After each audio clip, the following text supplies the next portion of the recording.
Good morning. It is 6 a.m. Good to have you with us. I'm Maddie Jansen alongside Alex Fisher, and unfortunately today marks another much more grim anniversary. 3 years since the tragic mass shooting that rocked our country. Here's a live look this morning at Mandalay Bay Hotel in Las Vegas, where a single gunman shot and killed 58 people and wounded more than 850 others in the deadliest mass shooting in U.S. history. 4 of those killed in the rampage at the Route 91 Harvest Music Festival were Kern County residents, and these are their faces. Bailey Schweitzer was 20 years old and attended the concert with her mother. Bailey never came back home. She was the youngest victim of the shooting. Jack Beaton and his wife attended the concert for their anniversary. Jack protected his wife, Lori, during the shooting, sacrificing his life for her safety. Victor Link was a Wasco native. He attended the concert with his fiancée. And Kelsey Meadows attended and was a substitute teacher at Taft Union High School. 54 others would lose their lives that day. And most of the people attending the Route 91 Music Festival were from California, and dozens were from here in Kern County, including, of course, the 4 that killed that night. Yeah, 17's Robert Price reports 3 years later, the survivors still feel the terror of that night. There's something in our makeup that compels us to try to make sense of things.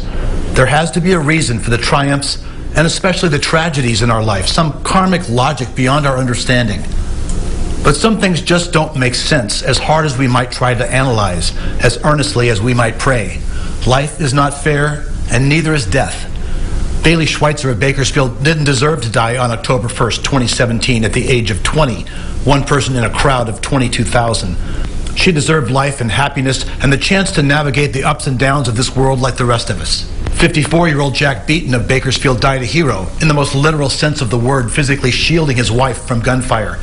He didn't deserve what happened to him that night. Neither did 55-year-old loan processor Victor Link or Taft school teacher Kelsey Meadows, just 28. Their deaths, like all 58 of the deaths that night, 2 more died later, mock our need for justice and order and sense. The survivors ask the why questions as fervently as the families of the lost. Those who escaped carry psychological wounds, post-traumatic stress they may never recover from. Some still can't talk about it. For others, talking helps.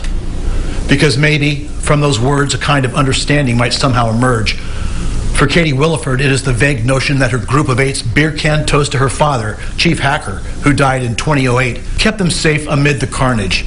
She and her husband Steve clutched each other under a table for 20 minutes. October 1st was her father's birthday. They celebrated his memory with a clink of cans, and minutes later the shooting began.